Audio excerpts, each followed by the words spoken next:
Então, nós vamos dar hoje início ao nosso curso. Nós vamos trabalhar com o livro de Josué, no capítulo 3. Vamos dar início, então, em nome do Pai, Filho e Espírito Santo. Amém. Vinde, Espírito Santo, enchei os corações dos vossos fiéis e acendei neles o fogo do vosso amor. Enviai o vosso Espírito, e tudo será criado, e renovareis a. Oremos. Ó Deus, corações dos vossos fiéis, com a luz do Espírito Santo.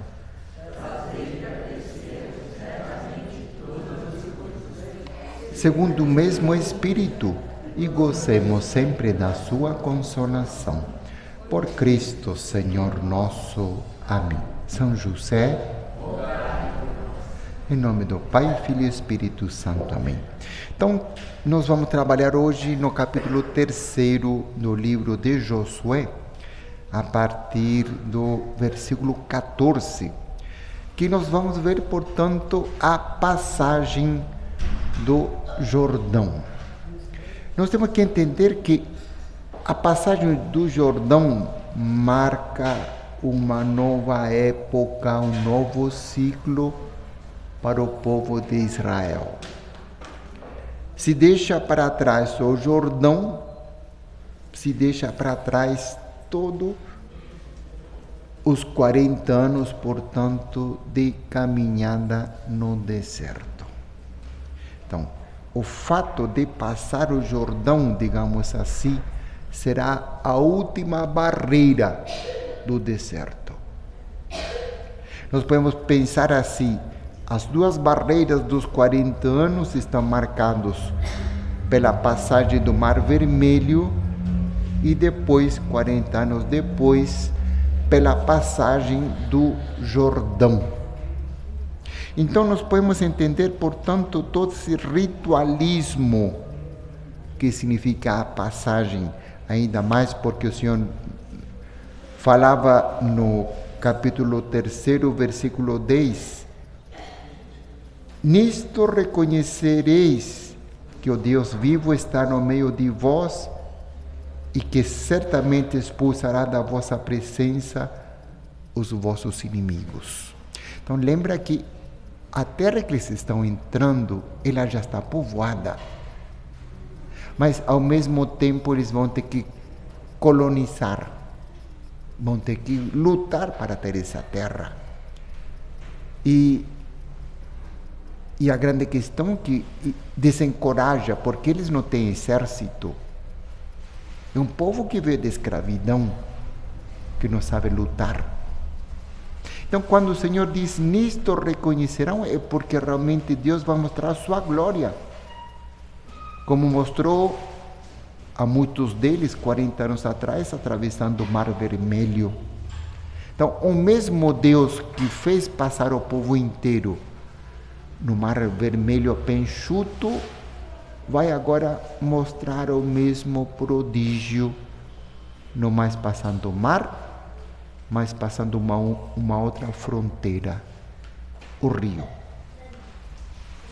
Então nós vamos para o versículo 14, diz assim: ora, quando o povo deixou suas tendas para passar o Jordão, os sacerdotes que levavam a arca da aliança estavam à frente do povo. Então, sempre a aliança, a arca precede o povo. Lembra que durante a caminhada, quando eles já saem, inclusive, do Egito, né, a arca está sempre à frente, carregada agora por sacerdotes. A dignidade da arca exige, portanto, que seja carregada por homens de Deus. Versículo 15. Assim que os transportadores da arca chegaram ao Jordão e que os pés dos sacerdotes que transportavam a arca se molharam nas bordas das águas, pois o Jordão transborda pelas suas margens durante a ceifa, é tempo, portanto, onde o rio está mais caudaloso, onde o rio tem muito mais água, né? As águas que vinham de cima pararam e formaram uma só massa a uma grande distância em Adão. Então nós temos que pensar que a partir do momento que os sacerdotes colocam seus pés nas águas, começa um prodígio. As águas são represadas na parte de cima. Se cria uma represa natural, do mesmo jeito que nós podemos imaginar na passagem do Mar Vermelho, né? As águas que se dividem são represadas. Acontece a mesma coisa agora com o rio. Ao passo que as águas que desciam em direção ao Mar de Arabá, o Mar Salgado, ficaram inteiramente separadas. Quer dizer, começa a escoar as águas que estavam descendo. Agora, o prodígio está em que o povo, do mesmo jeito que passou a pé enxuto no Mar Vermelho, fará a mesma coisa agora no Rio Jordão. O povo atravessou de frente a Jericó. Os sacerdotes que transportavam a arca da aliança de Yahvé detiveram-se no seco, no meio do Jordão, enquanto todo o povo de Israel passava pelo seco, até que toda a nação acabou de atravessar o Jordão. Então, interessante que quando se fala da travessia do Mar Vermelho, se diz o povo atravessou a pé enxuto. Mas quando se fala da travessia do Rio Jordão, o povo passou com os pés secos, né? São duas maneiras de diferenciar o que é a travessia do Mar Vermelho e o que é a travessia do Rio Jordão. Embora seja a mesma coisa, existem palavras reservadas para cada passagem. Pé enxuto, pé seco. Pé enxuto, mar, pé seco, rio. São palavras reservadas. Palavras reservadas assim, que a Bíblia diz, pé enxuto vamos deixar então para o mar. Né? Vamos verificar o que vai acontecer. Então, nós podemos imaginar os sacerdotes carregando a arca pelas argolas, não? No meio do rio, e o povo passando a pé seco. Capítulo 4, livro de Josué. Quando todo o povo acabou de atravessar o Jordão, Yahvé falou a Josué e lhe disse: escolhei 12 homens dentre o povo, um homem de cada tribo.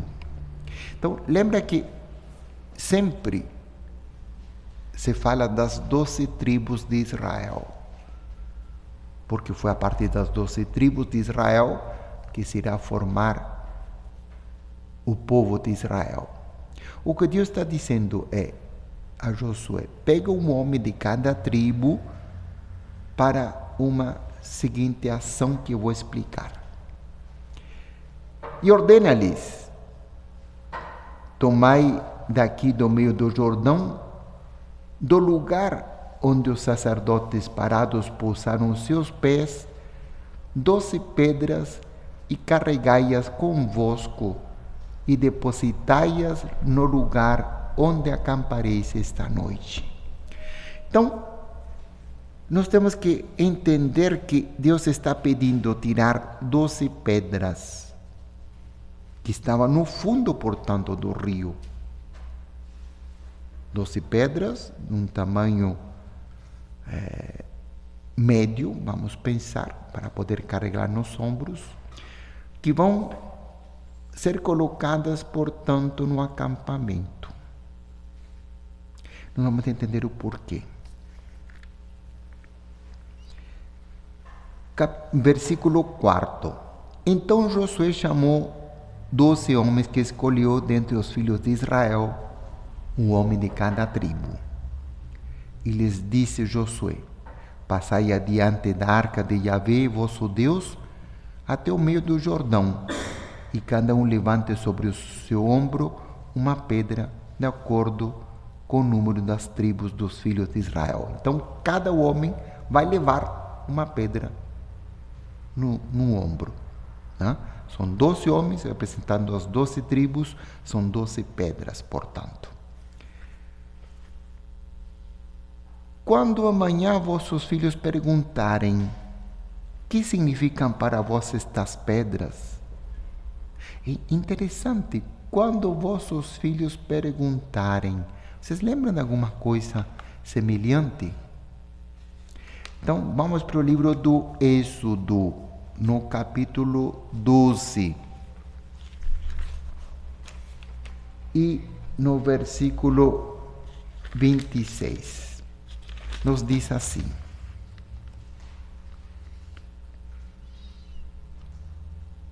quando vossos filhos vos perguntarem: que rito é este? Nós estamos falando aqui do rito da Páscoa. Qual rito? Lembra que era comer ervas amargas, pães ázimos e comer o cordeiro, sempre com as mangas, não? Com os rins, como falavam, cingidos, né? Para dizer exatamente, estão prontos então para começar a caminhada. Quando vos perguntaram que rito é este, o que significa as ervas amargas, o que significa o cordeiro, o que significa, então, o sentido de memória. Quando vos perguntarem, olha, é muito importante para o judeu guardar a memória. Tanto assim que vocês vão ver, por exemplo, que eles guardam a memória genealógica dos seus antepassados. Eles fazem questão de guardar a memória dos seus ancestrais. Porque é importante trazer à memória aqueles que nos amaram, foram instrumento de Deus para que nós viéssemos ao mundo. Nosso Senhor, na última ceia, depois de consagrar o pão e o vinho, diz: fazei isto em minha memória.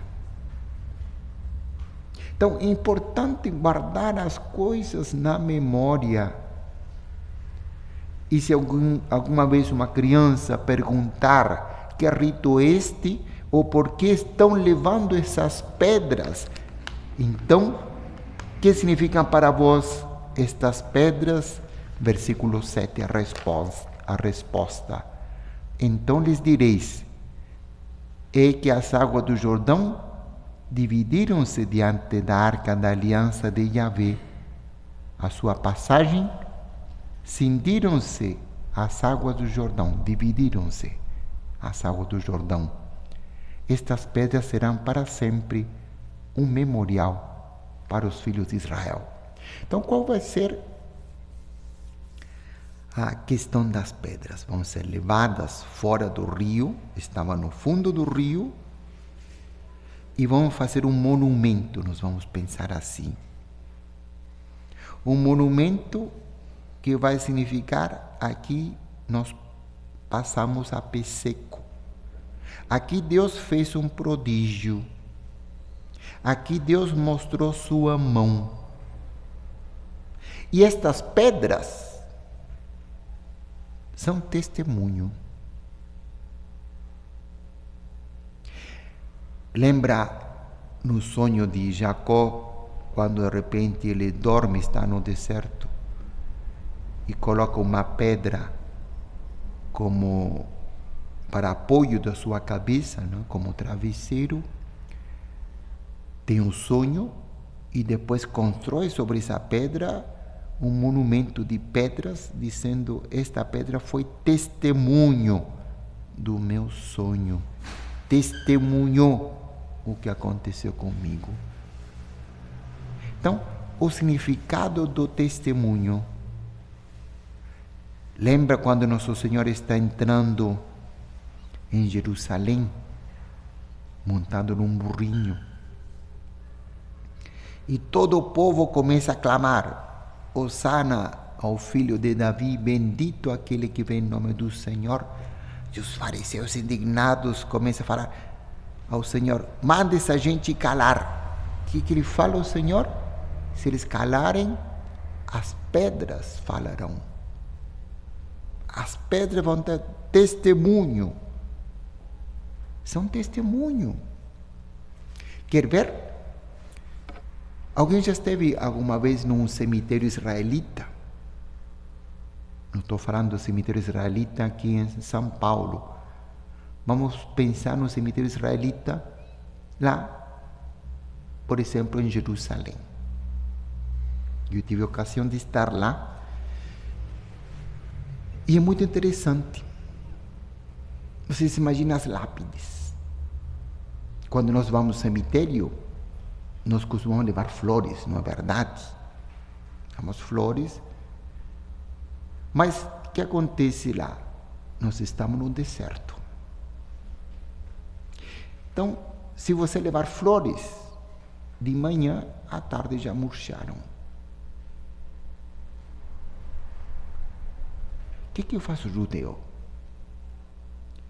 Coloca uma pedra sobre o túmulo, marcando presença. Coloca uma pedra em cima do túmulo, dizendo: eu estive aqui.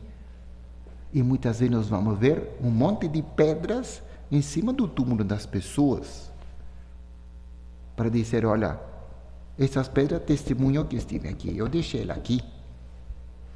Eu estive aqui contigo, vim te visitar. Ela testemunhou, não é que ela fale, eu vi esse cara, mas a posição dela, onde está, testemunha aqui, que eu estive aqui. A gente fazia isso no Nordeste, tá? Inclusive, por exemplo, você ter uma ideia, eu fiz o caminho de Santiago de Compostela. Fiz mais de 870 quilômetros, mais ou menos, né? 40 dias. E o que acontece?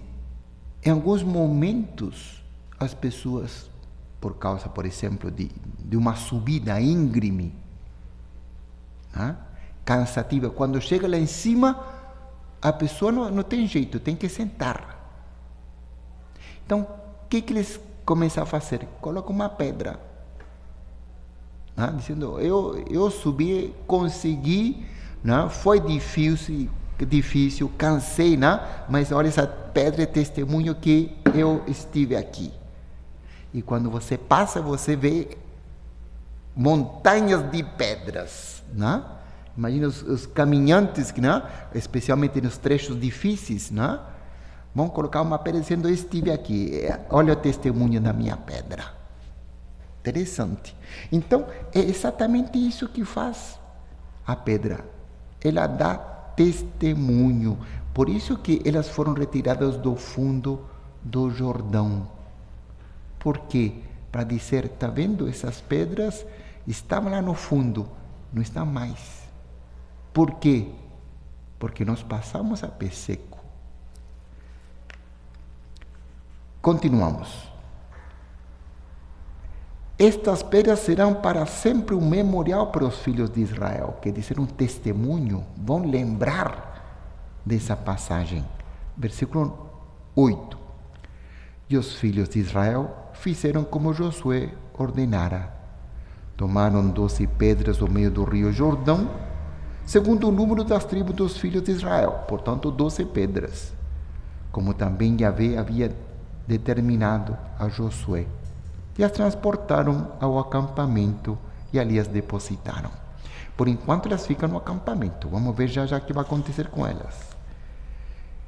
E Josué erigiu 12 pedras no meio do Jordão, no lugar onde os sacerdotes que transportavam a Arca da Aliança pousaram os pés. E estão ali, até o dia de hoje. Deu para entender esse pedacinho ou não? O que aconteceu? Eles tiraram 12 pedras do fundo, não foi? Levaram para o acampamento.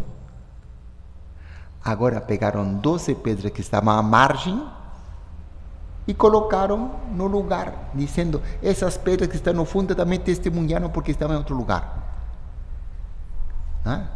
Transportaram umas pedras para fora, enquanto outras que estavam fora para dentro. Versículo 10.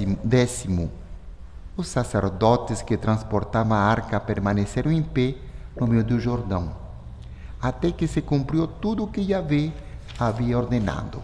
Quer dizer, passou o povo inteiro, se retiram as pedras que estavam no fundo, se colocam novas pedras,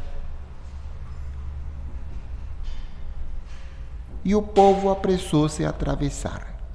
Quando todo o povo terminou a travessia, a arca de Yahvé e os sacerdotes passaram à frente do povo. Lembra que a arca ia sempre à frente. Passou o povo, a arca ficou para trás. Então, o que acontece? O povo espera e a arca é posicionada de novo lá na cabeça do povo, né? Na parte dianteira. Versículo 12. Os filhos de Rúben, os filhos de Gade e a meia tribo de Manassés passaram armados à frente dos filhos de Israel, conforme Moisés lhes havia dito. Então, lembra, aqueles que estavam armados passam na frente, quando atravessaram, portanto, o rio. Versículo 13. Cerca de 40.000 guerreiros em armas, prontos para a batalha, passaram diante de Yahvé, rumo às planícies de Jericó. É muita gente, hein? É muita gente. Não sei se, às vezes, o grande problema é que o judeu trabalha com, na parte de números, muitas vezes no sentido simbólico. Pode ser que seja menos, não? Pode ser que seja 40.000, não se sabe. Versículo 14. Naquele dia, Yahvé enalteceu Josué à vista de todo Israel, e respeitaram-no como haviam respeitado a Moisés todos os dias da sua vida. Por que foi enaltecido Josué? Porque o milagre aconteceu através dele. Ele que instruiu o povo, ele que diz o que fazer, ele que acreditou em Deus. Então, quando o povo passa a pé seco e vê o milagre da água que está represada e que não avança, e que eles passam a pé seco, quer dizer, do mesmo jeito que Moisés, que Deus estava com Moisés e fez o povo sair, agora Deus está com Josué. E o povo vê essa realidade. Por isso foi enaltecido. Versículo 15. Yahvé disse a Josué: ordena aos sacerdotes que carregam a arca do testemunho que subam do Jordão. Então Josué ordenou aos sacerdotes subir do Jordão. Depois que passou todo mundo, fizeram todo esse ritual das pedras. Então eles vão sair do lugar onde estavam, né? Carregam, portanto, saem do Jordão, sobem, né? E ao subir, os sacerdotes que transportavam a arca da aliança de Yahvé do meio do Jordão, assim que as plantas dos pés dos sacerdotes tocaram a terra seca, as águas do Jordão voltaram ao seu leito e corriam como antes em todas as suas margens. Veja, portanto, esse milagre. Eles acabam, o último sacerdote que estava atrás colocou seu pé em terra seca, as águas voltam ao seu leito normal. Normalmente, como se nada tivesse acontecido. Era necessário guardar, portanto, esse acontecimento. E as pedras vão exatamente servir como lembrança. Versículo 19. O povo subiu do Jordão no 10º dia do primeiro mês e acampou em Gilgal, no confim oriental de Jericó. Então, eles estavam na parte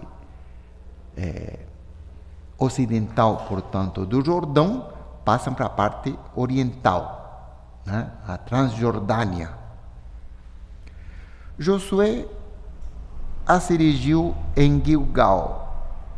E aquelas 12 pedras, versículo 20, e aquelas 12 pedras que tiraram do Jordão, Josué as erigiu em Gilgal. Por quê? Porque lá que foi acampamento, né? Gilgal é um vale, mas ao mesmo tempo tinha uma cidade perto, né? Versículo 21. Disse então aos filhos de Israel: quando no futuro vossos filhos perguntarem a seus pais: que significam estas pedras? Lembra que nós tínhamos dado já o significado. Explicareis então a vossos filhos: Israel atravessou este Jordão em terra seca. A pé enxuto, não, a pé seco. Pois Yahvé vosso Deus fez secar as águas do Jordão diante de vós, até que passasseis, assim como Yahvé vosso Deus havia feito com o mar dos juncos, o mar vermelho, né? Que tornou seco diante de nós, até que o atravessássemos. Então, o prodígio se repetiu. Não apenas se repete, mas dá fim, portanto, à estadia no deserto. A estadia no deserto parou. A última fronteira era o Jordão. E precisava ser através de um ritual todo especial. Porque agora terminou o tempo do deserto. Terminou o tempo, portanto, do maná. Terminou, portanto, o tempo das codornizes.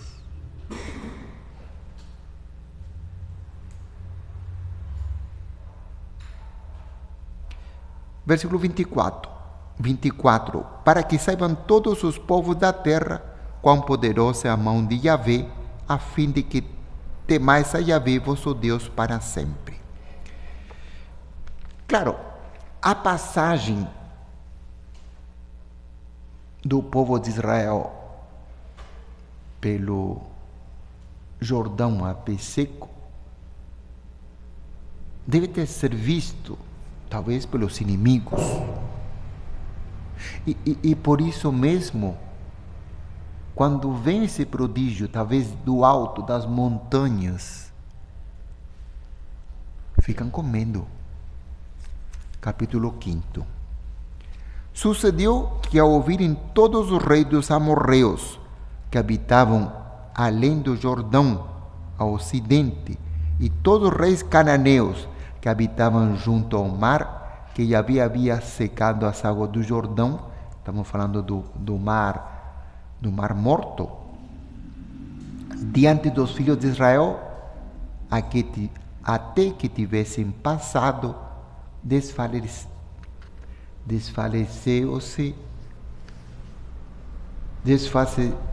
desfaleceu-lhes o coração e não houve mais alento neles diante dos filhos de Israel. Quer dizer, a partir do momento que vem esse prodígio que Deus realiza, que o Deus dos judeus realiza para os judeus, um prodígio, portanto, sobrenatural, que mostra, portanto, a presença de Deus com o seu povo, eles começam a tremer, começam a ter medo, porque um povo numeroso, que os pode atacar com muita facilidade, mas ao mesmo tempo, um povo protegido pela mão sagrada. Isto causa pavor. Eles atravessaram o rio Jordão, que dividia, portanto, e ainda mais tem guerreiros na frente, os povos amorreus começam a ter medo. Tem uma coisa que nós temos esquecido um pouquinho, e aqui exatamente retoma a partir do versículo 2. Diz: nesse tempo, Yahvé disse a Josué: faça facas de pedra e circunda de novo os filhos de Israel. Uma segunda vez. Não significa que vai circuncidar aqueles que foram circuncidados. Não dá. Mas uma segunda vez dizendo, agora todo mundo, do mesmo jeito que todo mundo passou pela faca com Abraão, agora todo mundo vai passar pela faca com Josué. Versículo 3. Josué fez então facas de pedra e circuncidou os filhos de Israel na colina dos prepúcios, chamando desse jeito porque vão deixar os prepúcios lá. E por que haveria de serem circuncidados? A resposta, versículo 4. Esta é a razão porque Josué os circuncidou. Ele diz: todo o povo que saiu do Egito, os homens, todos os homens de guerra, morreram no deserto, no caminho, depois da sua saída do Egito. Ele diz: olha, todos aqueles que estavam circuncidados, grande parte homens de guerra, quer dizer, nós podemos pensar na faixa dos 20, 30 anos, que é a faixa de, né? Passaram 40 anos, que diz, esses homens já, entre 60 e 70 anos já morreram. Versículo 5. Ora, todo o povo que saíra havia sido circuncidado, mas todo o povo que nascera no deserto, no caminho, depois da sua saída do Egito, não havia sido circuncidado. É isto. Quer dizer, até aqueles que foram circuncidados antes, quando estavam no Egito, não tinha problema nenhum. Mas lembra, nos 40 anos que o povo passa no deserto, que o povo de Israel está no deserto, nós vamos ter mortes e nascimentos. Porém, as crianças que nasceram e que agora podem ter entre 1 e 40 anos, não foram circuncidadas na época. Então, agora existe, portanto, uma renovação da aliança. Precisamos circuncidar aqueles que ainda não foram. E por isso que vai ter agora uma maratona, né, de circuncisão. E por isso vamos ter um monte, uma colina de prepúcios, né, colocados um em cima de outro. Né? Por quê? Porque exatamente muitos não tinham sido circuncidados. Se não tivemos aqui, eles nos falavam de 40.000, né? No versículo 13, 4:3, cerca de 40.000 guerreiros em armas tinham passado à frente. Então o povo era numeroso, 40.000 homens que de repente não tinham sido circuncidados, vocês já podem imaginar, né? Então fazia realmente uma colina de prepúcios. Versículo 6. Porque os filhos de Israel andaram durante 40 anos no deserto, até que pereceu toda a nação, os homens de guerra que saíram do Egito, visto que não obedeceram à voz de Yahvé, jurou-lhes Yahvé que não veriam a terra que aos seus pais havia jurado, terra onde mana leite e mel. Grande parte desses guerreiros que saíram do Egito eram eles que falavam mal contra Deus e que se lamentavam sobre os melões do Egito, como eram bons, as cebolas do Egito, como era melhor ficar no Egito escravo do que morrer lá no meio do deserto. Então, exatamente esses homens mais intrépidos, mais fortes, né, que foram morrendo. Né? Exatamente aí que acontece, portanto, nesses 40 anos, uma grande purificação. uma grande purificação através do extermínio dos mal falados, vamos dizer assim. Aqueles que falavam mal contra Moisés e contra Deus. Morreram. Então, uma purificação primeiro foi tirar o joio. Tá certo? Tirar o joio. Mas outra purificação é qual? É circuncidar aqueles que nasceram no deserto. A primeira purificação, portanto, acontece no deserto, através da morte. A segunda purificação acontece depois da passagem do Jordão, portanto, depois do milagre. Novo tempo. Um novo tempo que começa pela circuncisão. Uma nova aliança. Vocês percebem o que está acontecendo? Se nós não temos essa sensibilidade de pensar, olha, são períodos diferentes. O antes e o após o Jordão. Antes do Jordão, morte, purificação, morte. Depois do Jordão, purificação, circuncisão.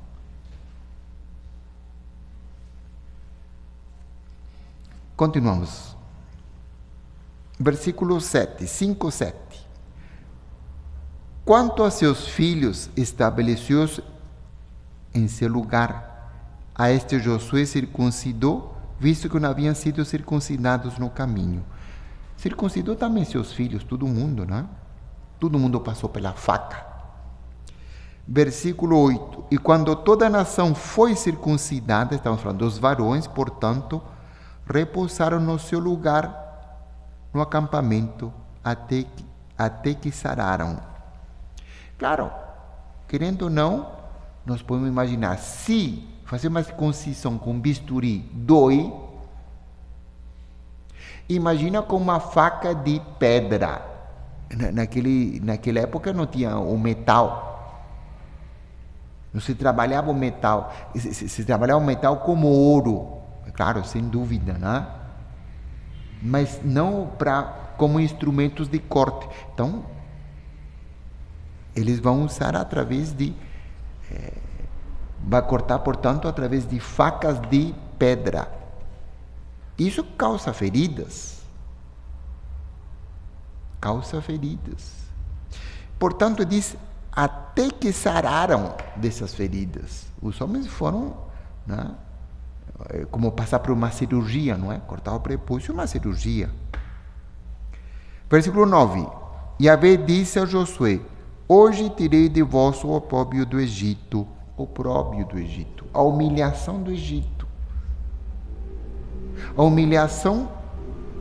Aquele lugar foi chamado de Gilgal até hoje.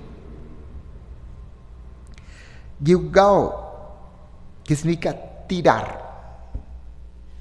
Eu tirei o opróbrio, eu tirei a humilhação.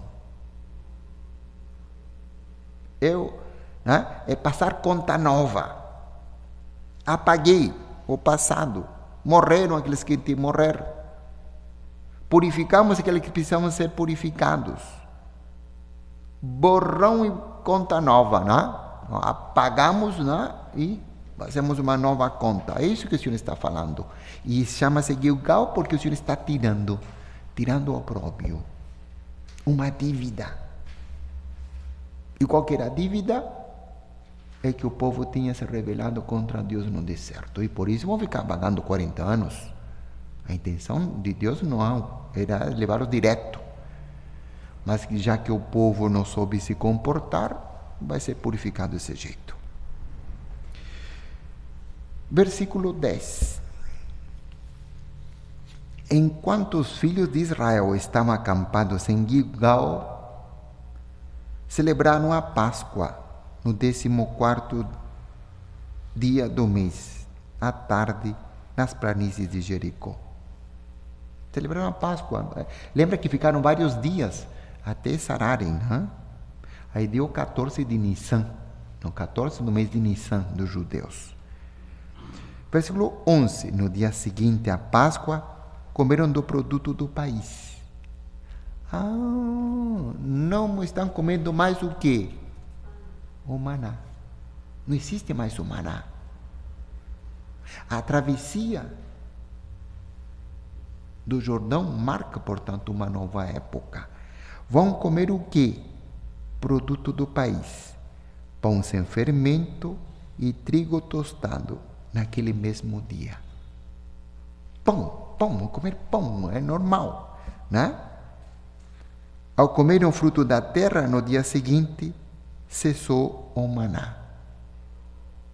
Quer dizer, não ficou nenhum dia sem falta de comida. Comeram o fruto da terra, no outro dia, pronto, não tem mais maná. Mas comeram do fruto da terra de Canaã naquele ano. Então, veja a providência de Deus, né? A providência de Deus que foi até o último momento.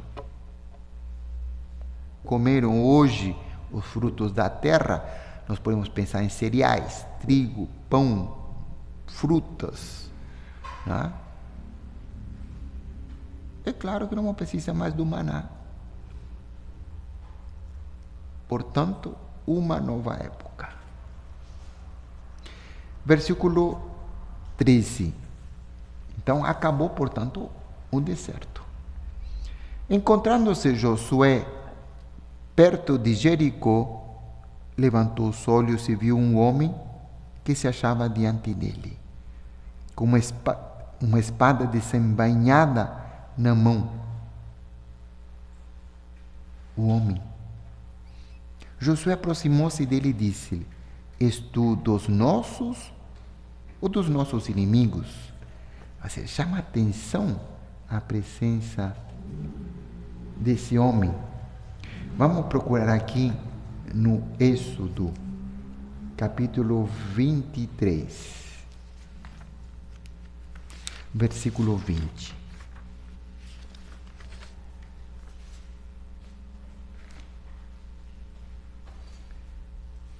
O Senhor falando: eis que envio um anjo diante de ti para que te guarde pelo caminho e te conduza ao lugar que tenho preparado para ti. Palavras bonitas para dizer exatamente isto. Josué sabe com que está falando, mas ele quer estabelecer um diálogo. Você é amigo ou inimigo? Né? Versículo 14. Voltamos a Josué. Ele respondeu: não, mas sou chefe do exército de Yahvé e acabo de chegar. Então, pareceria ser um dos arcanjos de Deus. Josué prostrou-se com o rosto em terra, adorou e disse-lhe. Então, sinal de adoração, quer dizer, a figura deste homem é atraente, é diferente, para que Josué o adorasse. E esse fato, portanto, não como Deus, mas adorasse como ser celestial, lhe pergunta: que tem a dizer o meu Senhor a seu servo? Então, aí que está a função de mensageiro, a função do anjo. O que faz um anjo? Leva uma mensagem. Assim foi enviado um arcanjo a Nossa Senhora para levar a ela uma mensagem. Porque a palavra anjo significa mensageiro. Quer dizer, está subordinado à sua missão. A sua missão é levar mensagem. Então, é isso que está perguntando Josué. Qual a mensagem que o meu Senhor tem para mim? O chefe do exército de Yahvé respondeu: descalça as sandálias dos teus pés, porque o lugar em que pisas é santo. E assim fez Josué. Que passagem lembra isso? Tira as sandálias. Moisés, quando está diante da sarça ardente. Ele se aproxima.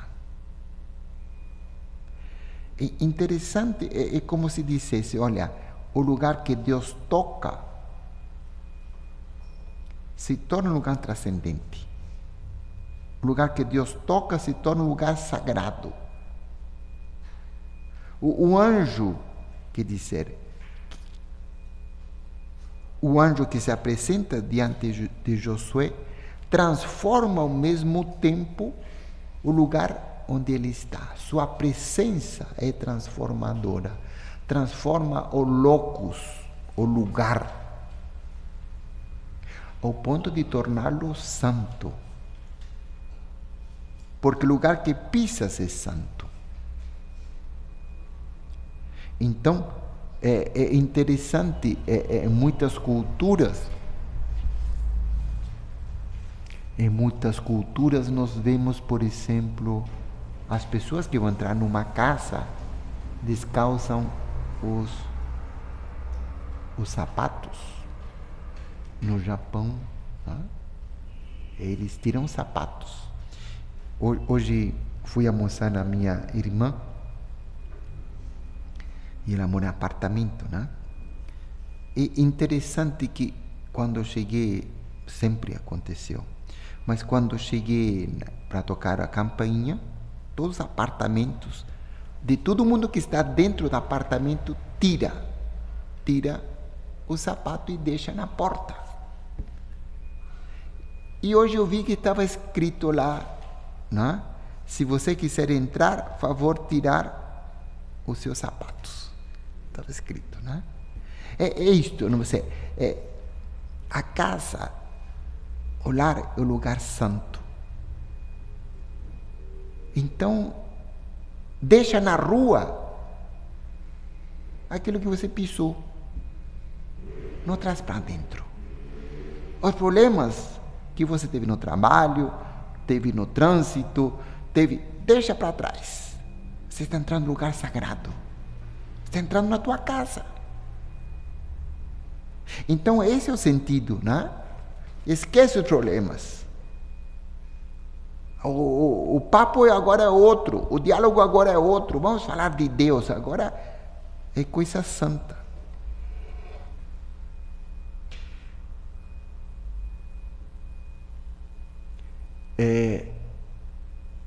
Eu vou fazer apenas a introdução de Jericó, porque é um pouco demorado, mas para a gente ter uma ideia para a próxima aula, então, o que vai acontecer. Capítulo 6, primeiro versículo. Ora, Jericó estava fechada e trancada com ferrolhos contra os filhos de Israel. Ninguém podia sair nem entrar. Jericó é uma cidade com um grande muro, pelo menos de uns 3 metros. O que impede, portanto, ser invadida. E tem uma porta central, uma única porta, pela qual se faz a entrada na cidade. E ela estava fechada, com ferrolhos, diz. Por quê? Diz, contra os filhos de Israel. Jericó está sabendo, portanto, que entraram espiões da parte de Israel, que eles conhecem toda a cidade, conhecem também os seus pontos fracos, e o único jeito dessa cidade se proteger é fechando as portas, numa atitude de defesa. Pode atacar, porque nós temos como defender-nos. Essa defesa são as muralhas. E lá de cima tem arqueiros.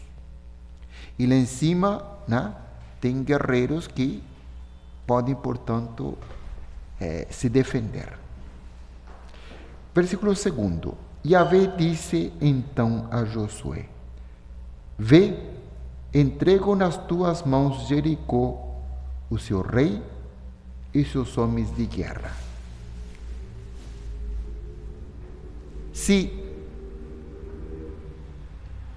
atravessou agora o povo inteiro o Rio Jordão, agora vai começar a chamada conquista da Terra Prometida. E essa conquista, portanto, começa com grande desafio. Uma cidade totalmente amuralhada, bem defendida, fechada. Mas Deus promete: vou te entregar nas tuas mãos. Versículo 3. Vós, todos os combatentes, dai volta ao redor da cidade, cercando-a uma vez, e assim fareis durante 6 dias.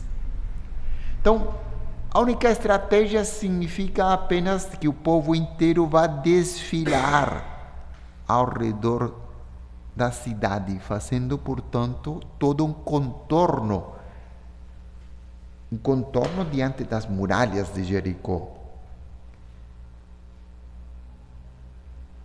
Isso durante 6 dias. É fazer um desfile passando em silêncio diante da muralha de Jericó. No 7º dia, rodeareis a cidade 7 vezes, e os sacerdotes tocarão as trombetas. Então, diferente dos 6 dias, vão rodeá-la 7 vezes. Todo o perímetro, portanto.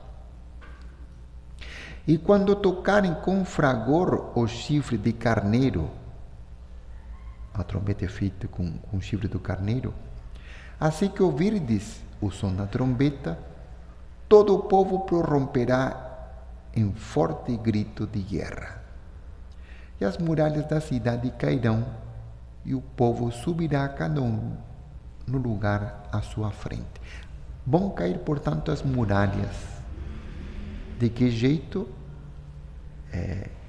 Através de um grande grito, no toque da trombeta. No toque da trombeta. É assim que o Cristo voltará, não é? Assim que nos diz o Apocalipse. No toque da trombeta, que se abrirão também os selos do livro da vida.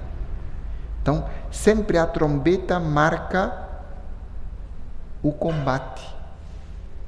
Então, quando os exércitos, especialmente os soldados romanos, por exemplo, iam atacar, era precedido por um grande toque da trombeta, que significava, portanto, ao ataque. Né? Então, todo mundo... Então, aqui também, a trombeta como instrumento de guerra. Né? Versículo 6. Josué, filho de Nun, chamou os sacerdotes e disse-lhes: tomai a arca da aliança, e 7 sacerdotes tomem 7 trombetas de chifre de carneiro e precedam a arca de Yahvé. Então, veja como o número 7 faz parte de diversas coisas. Vão, na primeira vez, durante 6 dias, rodear a cidade. No 7º dia, são 7 voltas, são 7 trombetas, são 7 sacerdotes. Número 7, que significa plenitude.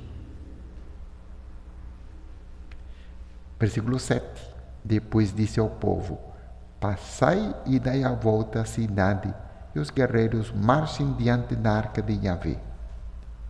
Versículo 8. Foi feito como Josué havia dito ao povo.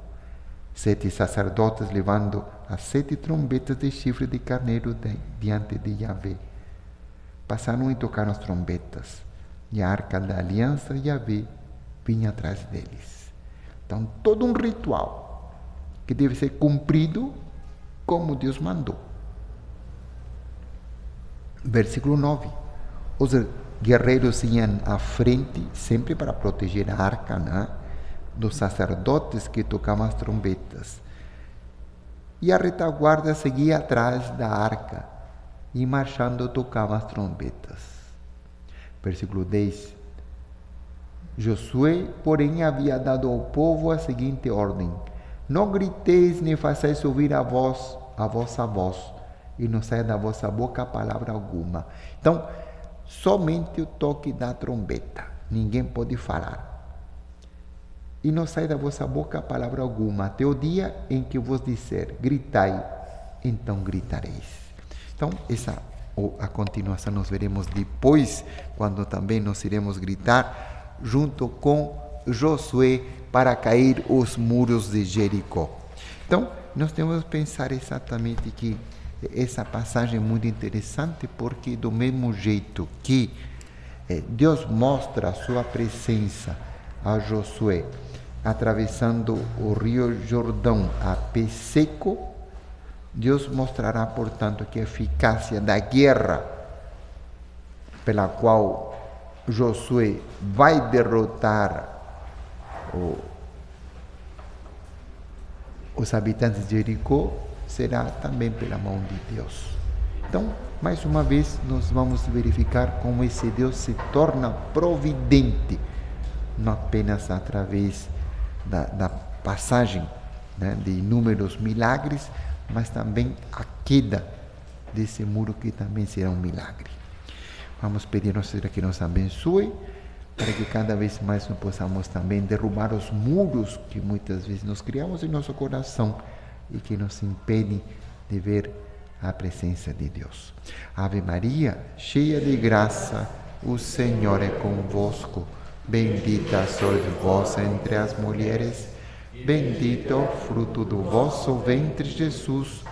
Santa Maria, Mãe de Deus, rogai por nós, pecadores, agora e na hora de nossa morte. Amém. Bom dia, boa tarde, boa noite a todos.